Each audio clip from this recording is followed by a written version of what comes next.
Okay, so what I'm talking about, it's something that belongs to Banach space geometry. So just a word to start. What is the geometry of Banach spaces? So the subject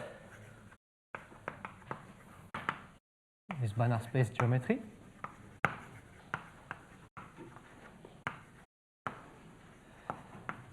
So let me recall. So if n is an integer, we usually, well, we have the Banach-Mazur compactum.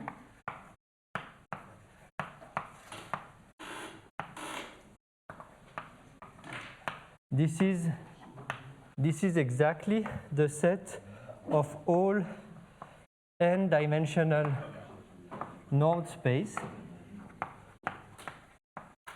Let's say it's not extremely important, but just be sure that let me say that we work over complex numbers, but this is not important. Up to isometry. So if you prefer, it's the same as the set of all balanced convex subset of C to the n with non-empty interior, modded out by the action of GLN C. So this is a nice compact space, compact metric space. So this is a compact metric space.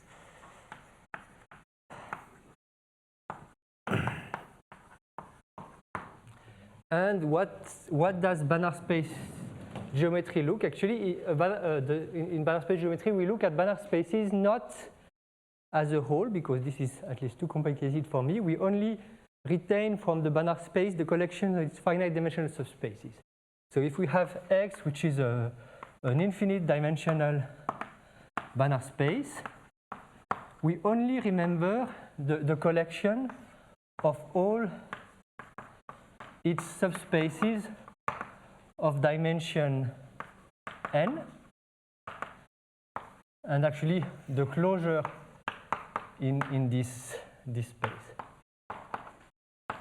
Okay, so with the eyes of a Banach space geometer, we only see this, and so in particular, so for example, it's very easy to see that in my eyes, small np and big LP are the same, because they are essentially both of them can be written as increasing unions of LP of finite dimension n.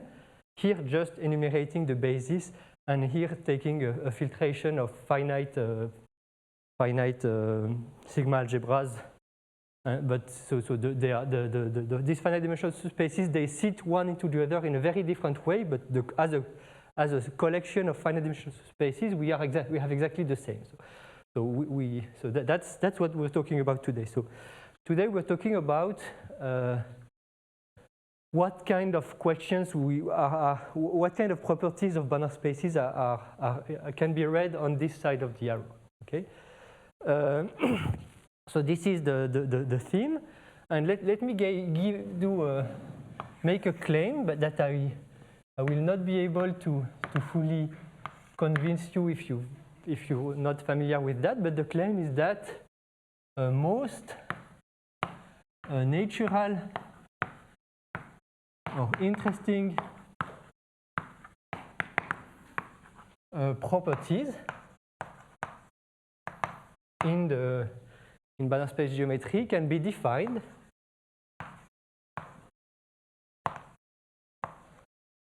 so let me call a property P by a Banach space X has this property if and only if I will use this claim to introduce a notation. So what I will denote by T sub X, the norm of T sub X is less than 1. So what do I mean by that? So where we have where T, it's a linear map between subspaces of LP spaces. So when I write LP, you can take LP of the interval 0, 1 with the Lebesgue measure if you want, or actually any LP space over any measure space. It's not important for this. So it's a linear map. So it's a linear map between subspaces of LP spaces, sub-LP spaces, and what I denote by the norm of T sub x. This is the norm of T from the space, the subspace of LP of the functions of LP with values in the Banach space X. So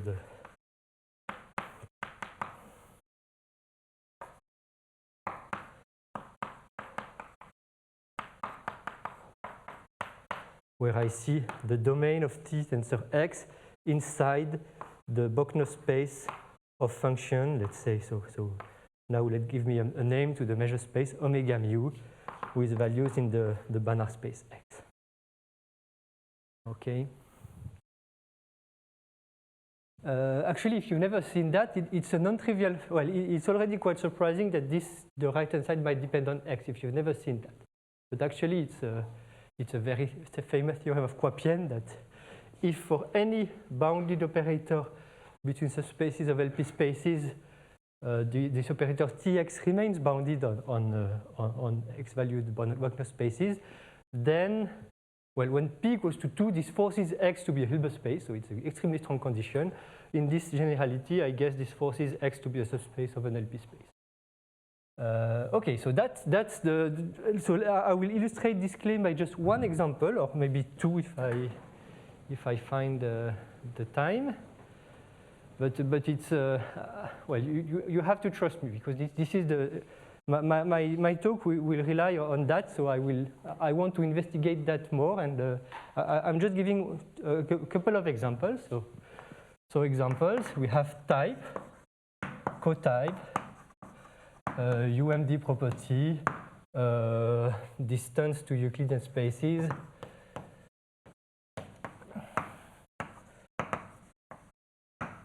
Well, this is extremely vague. I do not want to give too much. So maybe just let me explain what is type.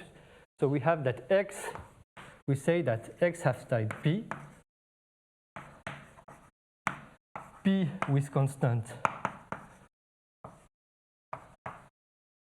C if we have that the expected value of the norm of the sum of I of epsilon I xi.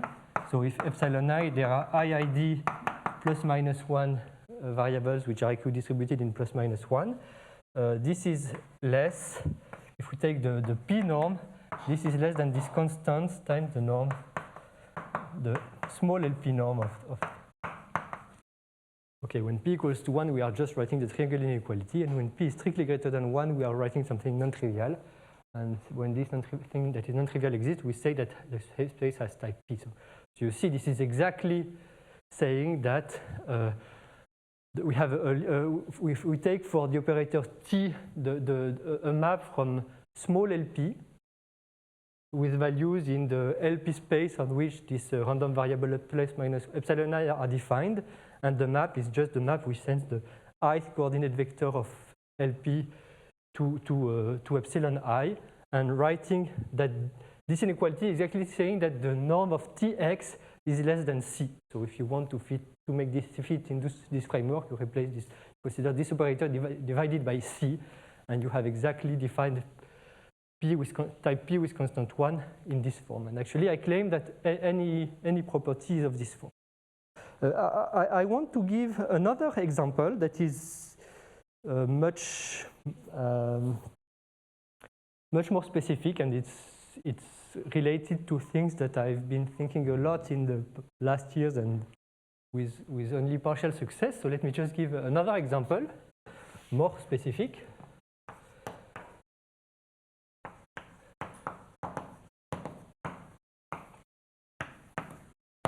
So what is that? So let me state there is a conjecture that was made by Uri Bader, Alex Furman, Sari Gelander, and Nicolas Monod in, if I remember correctly, in an ACTA paper in 2007.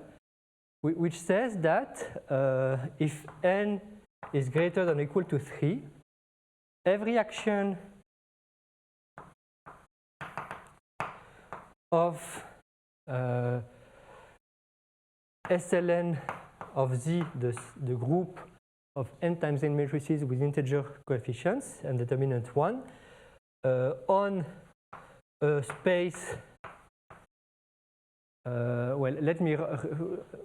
This is not the on a space of type strictly greater than 1, so the non-trivial case, by affine isometries.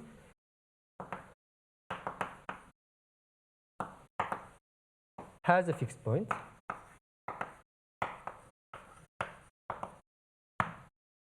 Okay, so this is a conjecture. Actually, the conjecture is for spaces that are uniformly convex or superreflexive.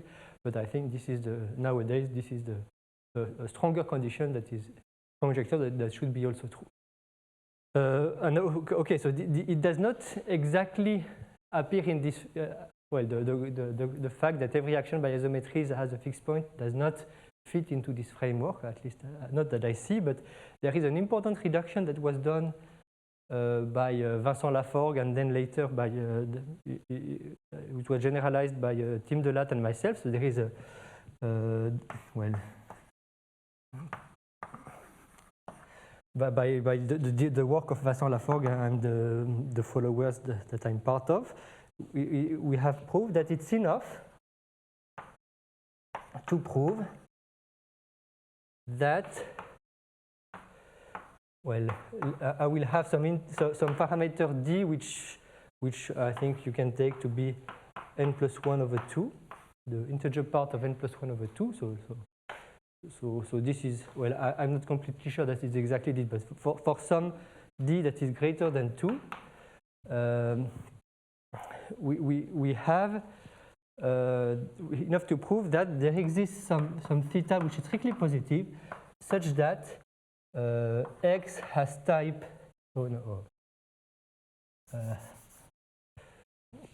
So x has type strictly greater than 1, non-trivial type. This should imply that there is some theta such that the norm of t delta minus t0 on x is less than some constant delta to the theta. So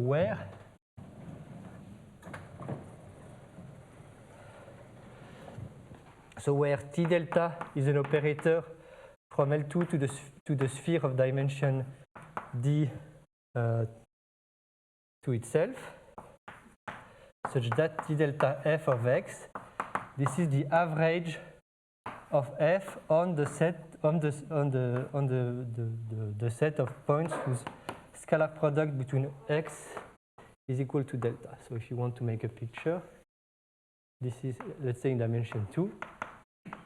Here we have x. If x is the north pole, then t delta f of x, and if this is delta, t delta f of x is the average of f on this cycle here. So we are doing we are generalizing this picture here. And okay, so Laforgue was able to the techniques developed by Laforgue. This was for d equals to 2 and generalized later by Delatte and myself, show that actually to prove this conjecture, which is quite fascinating to me, it's enough to prove that type P, which is a property defined by this, should be implies this kind of estimate for this kind of averaging operator. Okay, but actually, you know, it's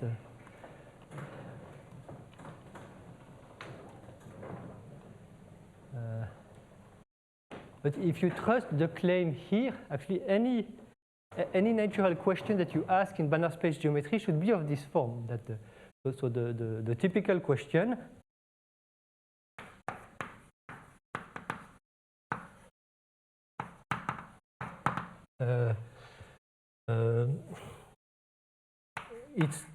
it's to show that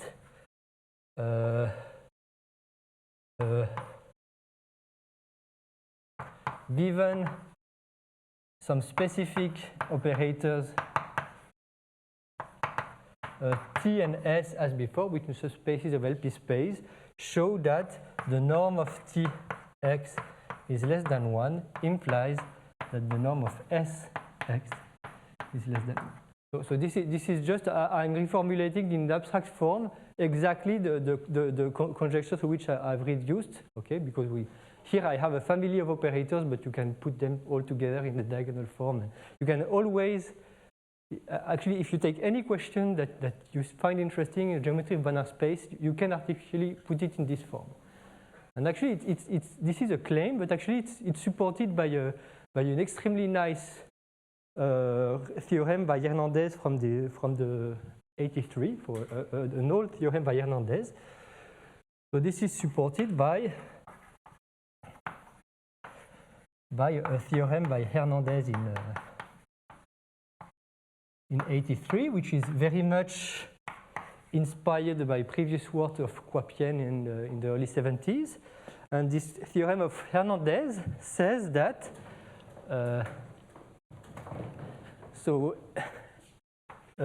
any Banach space property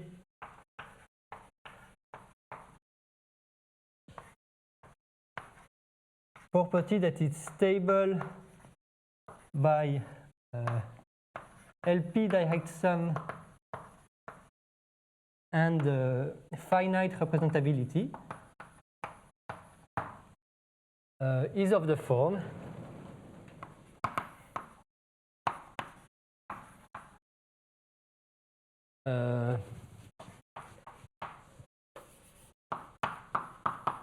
X has this property if and only if the norm of Tx is less than 1 for some T. Okay, so this is, so far I was waving hands saying that, okay, essentially I was making some unjustified claims, but here it's a very nice justification. So any Banach space property that is stable by LP direct sum, so here we have a parameter P that is fixed,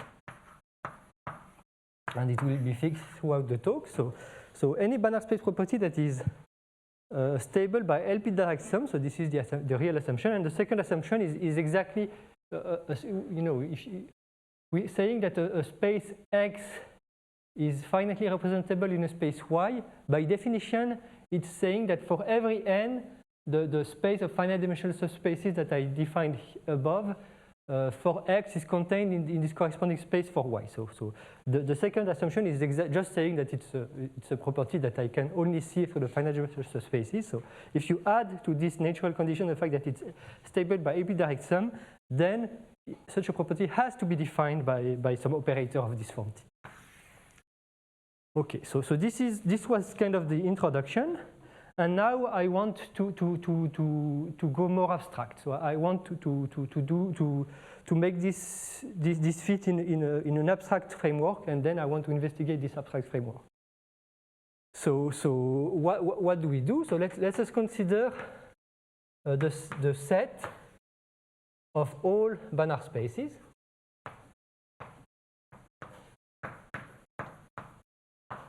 And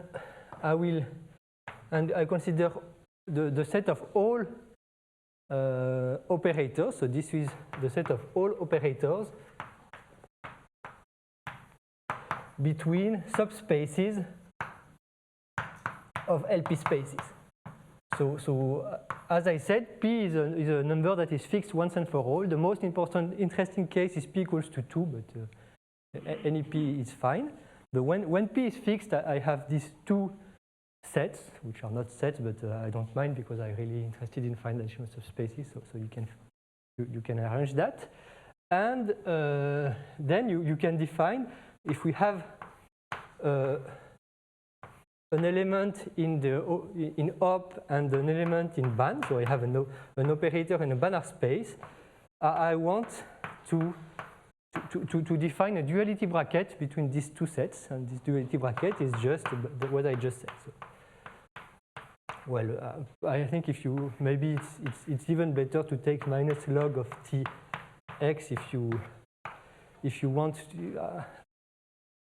Well, for what I will say next, maybe it would be more natural to say the log in the same way as the usual Banach-Mazur distance that we take is not a real distance, but it's a multiplicative distance. So if you want to have a distance, you take the log. In the same way, you might want to consider this if you want this to fit really in the locally convex duality framework, but I prefer to have this because this is customarily in Banach spaces. And okay, so now that I've done this definition, I can ask, okay, so this is deliberately, it mimics the notation that we have in the duality between a topological vector space and its dual. And now we can ask, okay, so the most basic theorem in duality, in classical linear duality, in Banach space theory and so on, is the Hahn-Banach theorem, or the bipolar theorem. So the question is, what is the bipolar theorem in this statement? So the question is, well, maybe I have to define the polar. So if we have a set A of Banach spaces, we can define the polar of A. So this is A polar by definition. This is the set of all operators such that this duality bracket is less than 1. If I had put the minus log, it's saying that the duality bracket is greater than 0. But I do not put the minus log, so it's less than 1. And in the same way, if we have a set of operators, I can define its polar, which is the same way. The set of Banach spaces such that the duality bracket between T and, so this is for every x in A, and this is for every T in B. And the question that actually was made explicit by Pizier is describe the bipolar of a set of Banach spaces and the bipolar of a set of operators between subspaces of L. Okay. But actually, if you think a bit, you see that the first question, we already have the answer here. Okay, so let me just well, let me keep it here and use this board instead.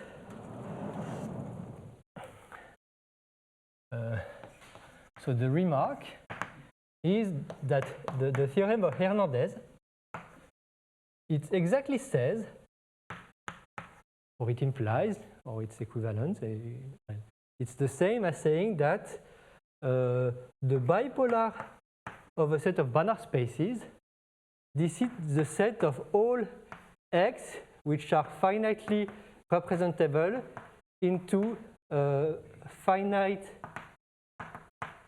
LP direct sums of spaces in A. Okay, because well,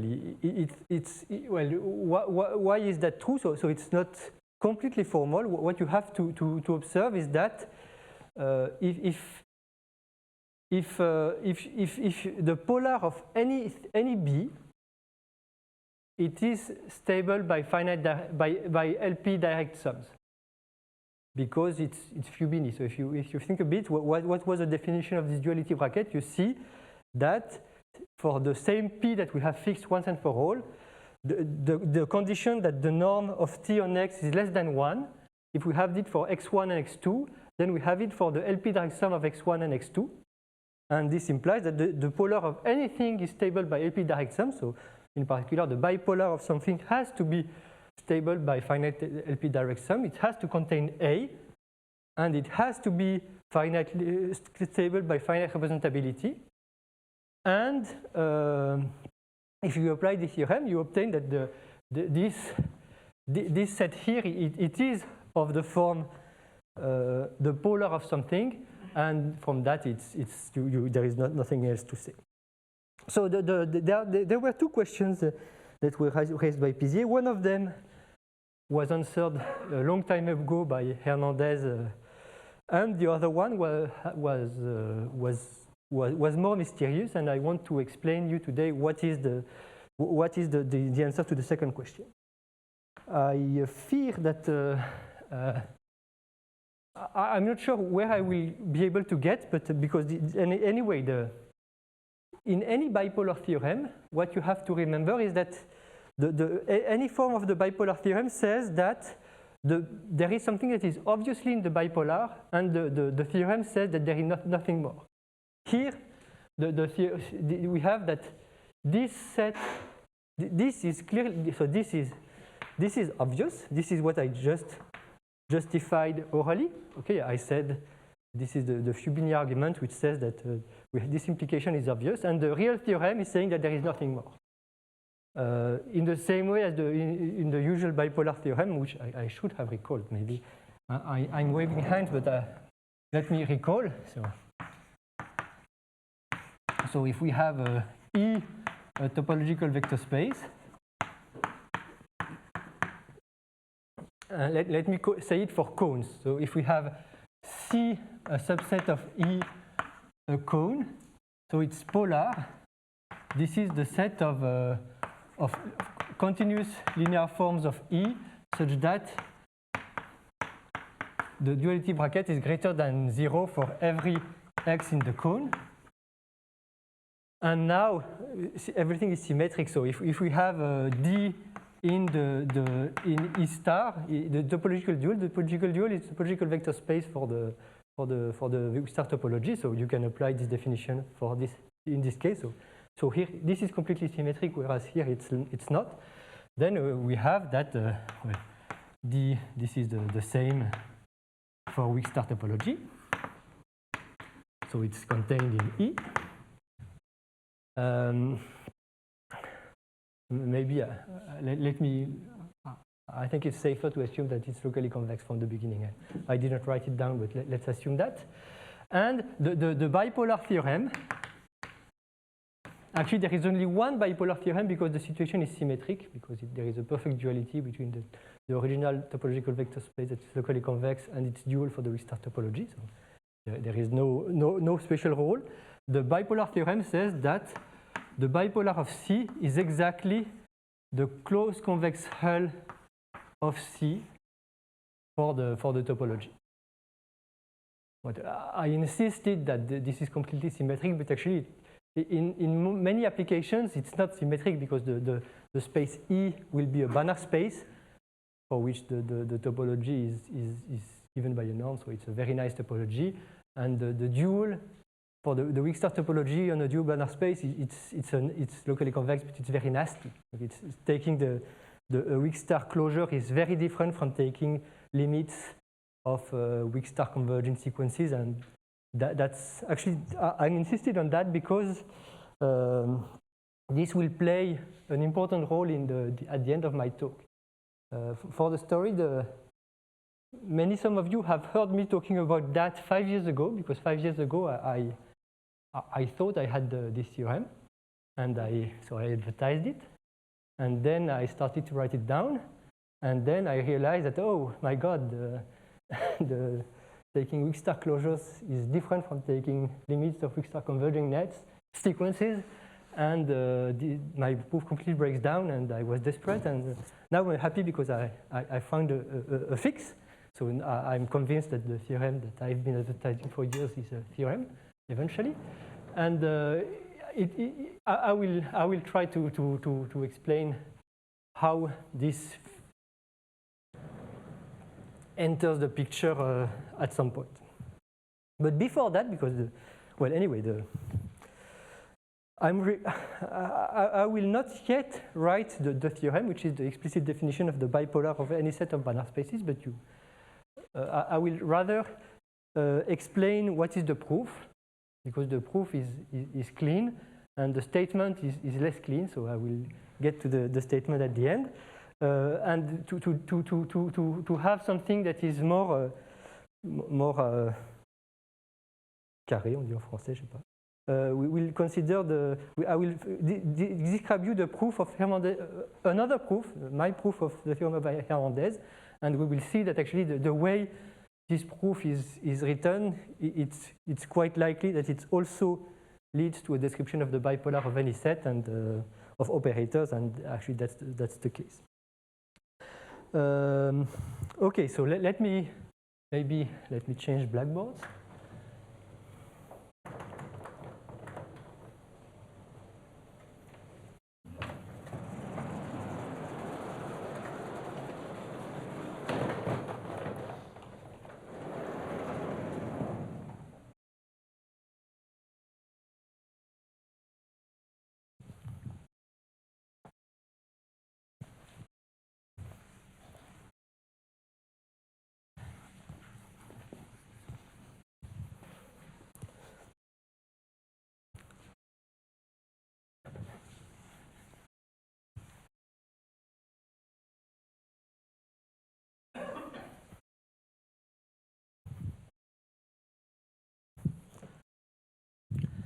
Actually, it turns out that the theorem of Hernandez is an extremely easy proof.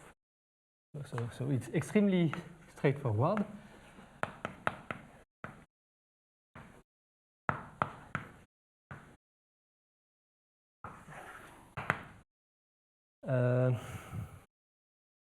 The idea is simple. It's okay. We have this strange duality between these strange sets, which are not linear spaces, but actually we will be able to encode more or less exactly, more or less faithfully, this duality inside the duality for topological vector spaces, for a pair of actually a Banach space and its topological dual.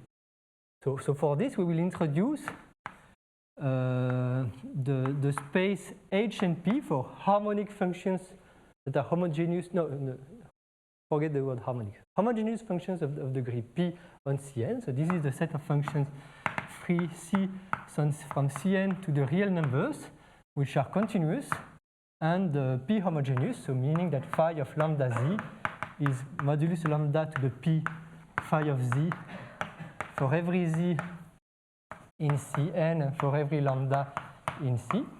So this is a strange way to just write the set of continuous functions on the compact space of lines in Cn minus 1, in Cn, so Cpn minus 1. But I prefer to write it this way. So this is a very nice Banach space. This topological dual is the space of Radon measures on this compact space. So there is nothing complicated here. But the thing is that if we have any set of Banach spaces, I will encode it inside this. So I will encode this collection of n-dimensional spaces inside this. So we will consider the set of norms coming from A of dimension n. So this is the set of all maps of the form Z maps to norm of sum of Zi xi, the norm in x to the power p, over all x in A and x1 up to xn in x. Okay, and I was careful to write the norm to the power p so that this function is indeed p homogeneous. And of course, it's continuous. It's a norm in a finite dimensional space. So this is my encoding of spaces inside of the Banach spaces inside this. Now I want to encode the set of operators, hopefully in the dual of that. So let me define. So this is a subset of HPN. It's a cone. It's a cone because if I have x1 to xn in x and t is a positive number, tx1 up to txn is also in x, and so this is indeed a cone. Then I will also consider another cone in the dual, parameterized by any set of operators, and this is just the set of linear forms which maps a function phi to the integral of phi of t of f1 of omega t fn of omega minus integral of phi of f1 of omega up to fn of omega. And I consider here I make t vary in B and f1 up to fn vary in the domain of t.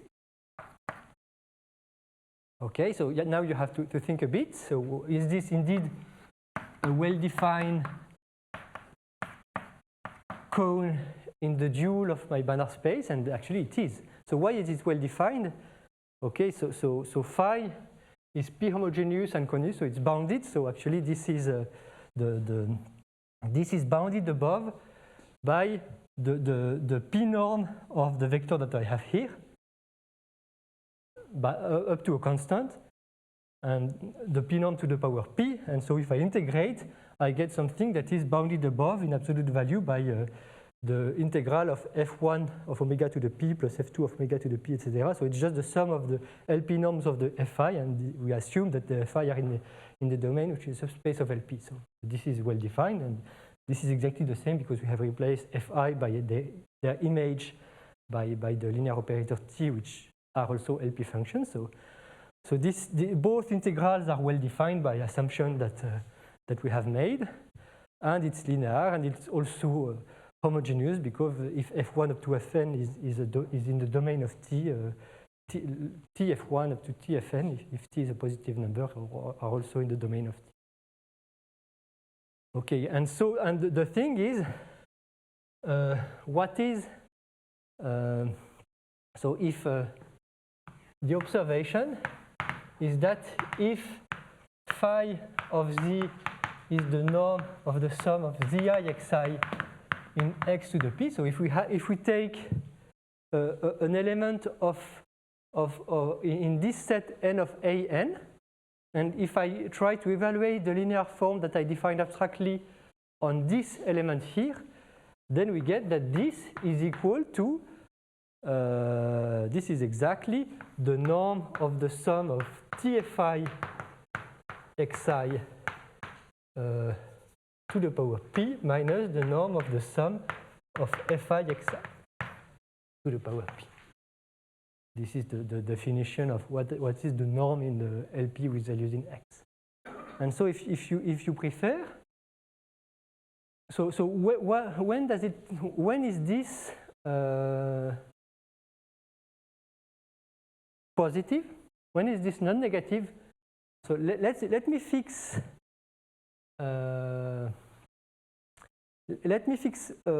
some operator T and assume that f1 up to fn is a basis of the domain. So assume that T, the domain of T has dimension n.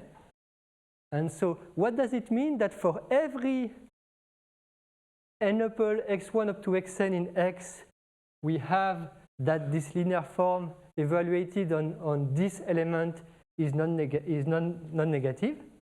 This is exactly the same that for every x1 up to xn, we have that this is,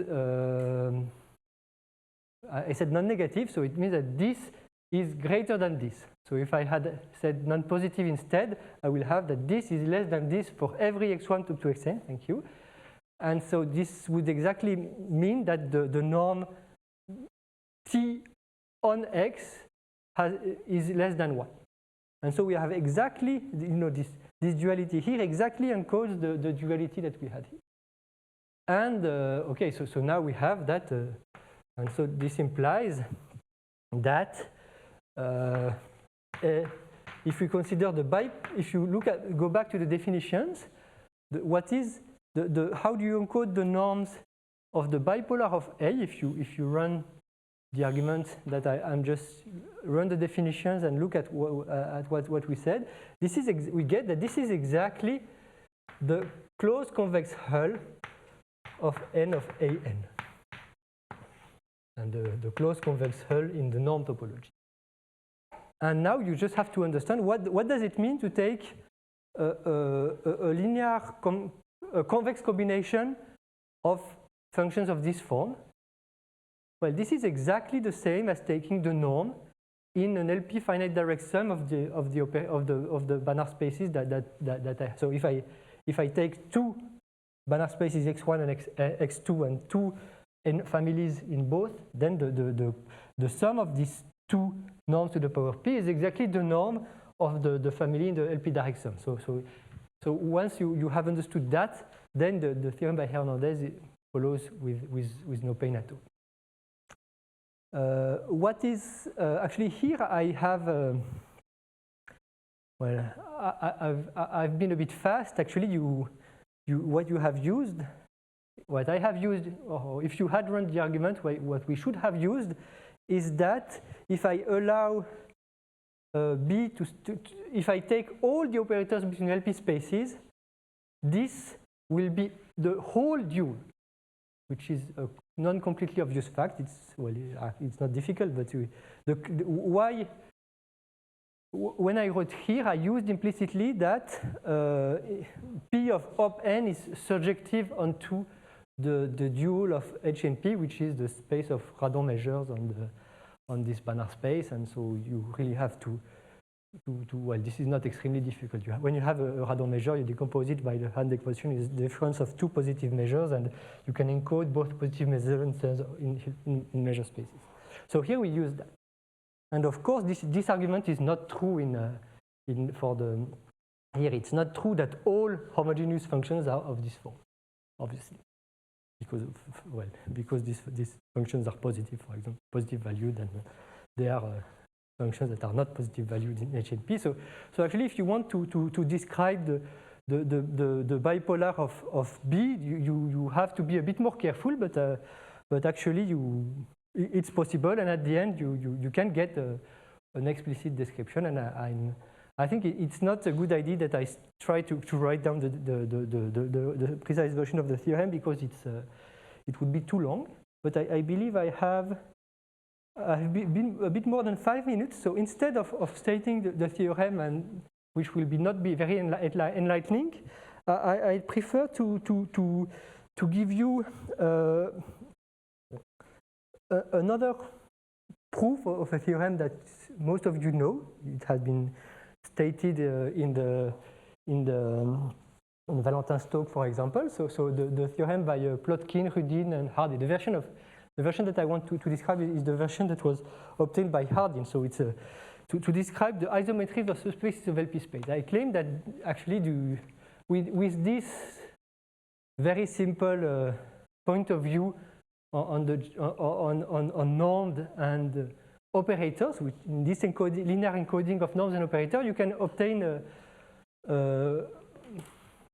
a new proof of this theorem of Plotkin and Rudin and Hardin that is well, that I like. I don't know if you will like it, but at least I like it. So let me give it now. Let me just give one definition. We say that a spatial isometry between subspaces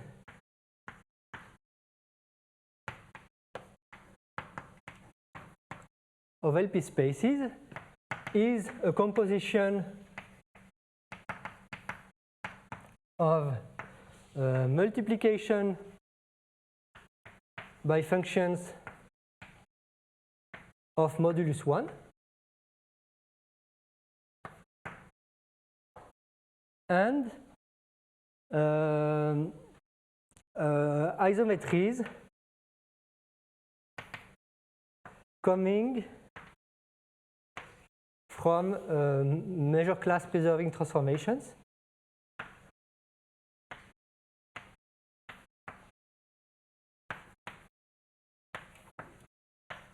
So what do I mean by that? So when I have a measure space and the transformation of the underlying measure space that preserves the measure class, then there is a way to build out of it an isometry of an LP space, of the LP space. You just precompose or you compose by this map which preserves the measure. Of course, it will not be the measure class. It will be an isometry only if the measure is preserved, but if the measure is not preserved, you correct it by the correct power of the Radon derivative, and you get an isometry of an LP space. And okay, so what is obvious is that if you compose multiplications by functions of modulus 1 and such operator that I just described, you will obtain isometries between subspaces of LP space. The famous theorem by Plotkin, Rudin, and Hardin says that if P is not an even integer, so if P is different from 2, isometries are all spatial.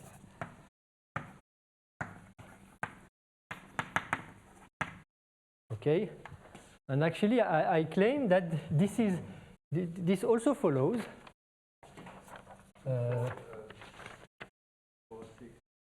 Yes, is not an even integer. Thank you.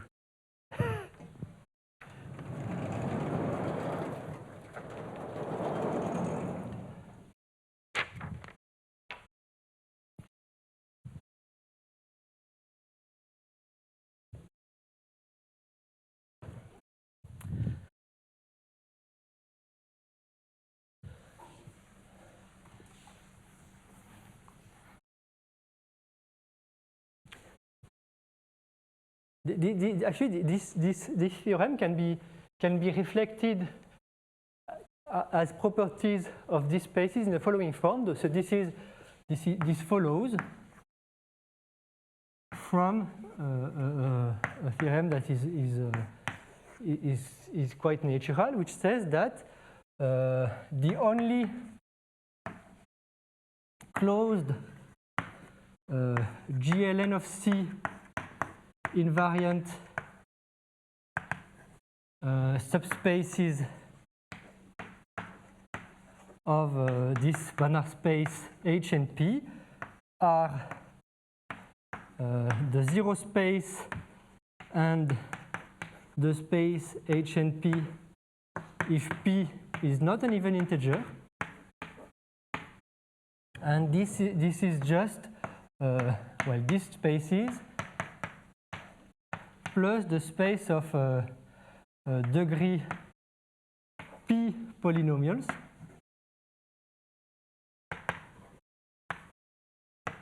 if P is an even integer. Okay?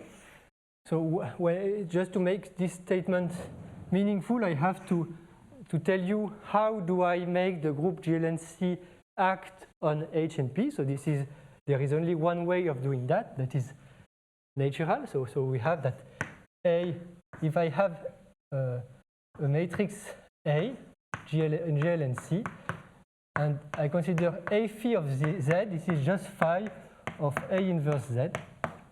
And this is since A is linear, this indeed preserves the condition of being P homogeneous.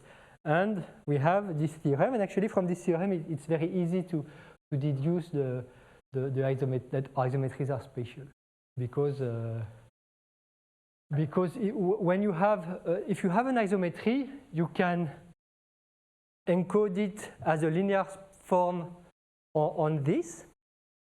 So there are two cases. Either the linear form is 0, and in this case it's very easy to show that the isometry you started with is a spatial isometry, because we have this linear form is given by a measure. We take the hard decomposition, and the uniqueness of the hard decomposition tells you exactly that the spatial isometry the isometry is a spatial isometry. So in this case we are done. And otherwise, if this linear form is non-zero, then there is we can consider as the space the space on which it is 0, and it's not the 0 space, and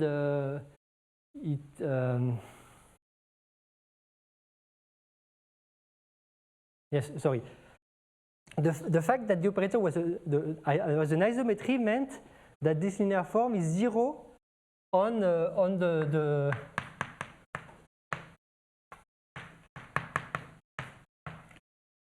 so this is we have Z maps to sum of Zi to the P, the modulus of this. This is an element in H and P. The fact that an operator T is an isometry between LP spaces is exactly saying that the linear form corresponding to that vanishes on this thing here. But this means that the space on which the linear form vanishes is not 0, but it's also GLN of C invariant. So it has to, if we are assuming that P is not an integer, this theorem tells me that the space on which this linear form vanishes is H and P, and I have already justified that a linear form that is identically 0 is exactly a spatial isometry. So I guess I'm out of time, so I will stop now, and thank you for your attention.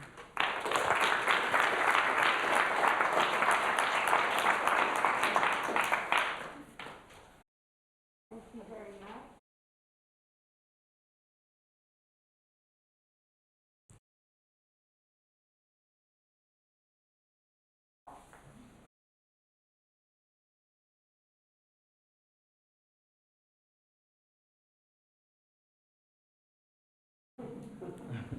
And now, yeah. So it's a very vague question. What do you think is so special about the LP spaces? I don't know what I would like to ask, but what if you replace LP direct sum by some other kind of direct sum? I mean, what is going on with this LP spaces? I'm tempting to give the same answer that you gave when I asked you the same question yesterday, which is that well, LP spaces have a large group of isometry, and among this, for example, the Orlich spaces, these are the only ones which have such a large group of isometry. You not only have the measure-preserving transformations, but also the measure class-preserving transformations, and this really plays an important role everywhere. So at least I don't know exactly what you have in mind is your question, but at least this is an obstruction to make things work more generally for different Orlich functions. But you can have subspaces of functions. Subspaces of Functions. Oh yes, you can do that. This is actually I was very restrictive, but here on the theorem, this is just one particular case of many different theorems. So if you could, for example, I made the choice to define op, that's the set of all operators between subspaces of LP spaces, but I could as well define the set of all operators between LP spaces. And in that case, actually, the theorem also works, and the proof also works, and the theorem was due to Hernandez, and the extension for the other duality works also. And in Hernandez theorem, the conclusion is that the X also the class of spaces also have to be stable by taking quotients, and duality and therefore subspaces and therefore quotients. Yes. And what about p equals to infinity? Well, I have to say that I've never cared about that, because for the applications that always I have in mind, p equals infinity is not interesting. But I'm not saying that it's not interesting in general. It's just I do not see the interest, so I did not try. And anyway, nothing works as such.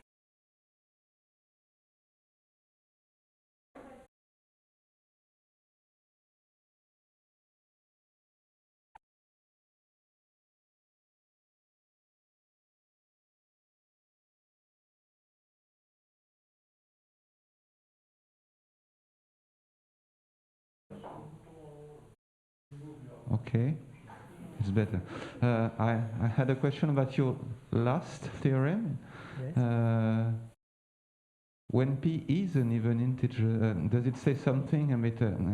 Does it allow you to say something about isometries? Yes, actually, so it says that if you have if p is an even integer and you take any normed space such that the norm to the power p is not a polynomial, and then if you assume that you have a linear map that is not only an isometry on scalars but also with values in this specific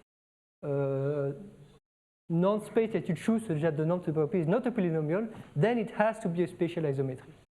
And so, well, it's very rare that the norm to the power p is a polynomial. So you can apply it to different LQ spaces for Q that is not a divider of P or this kind of stuff.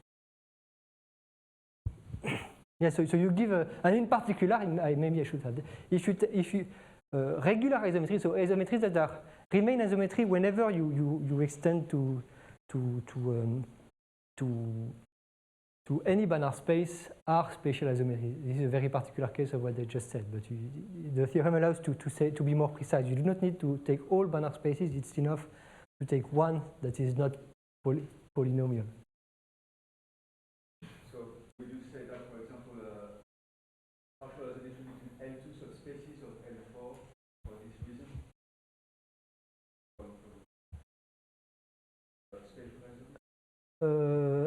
I would not say that, because 2 divides 4, and it seems that for me this is a problem. But if you take L3 instead of L2, yes. But maybe what you say is correct, but I have to think.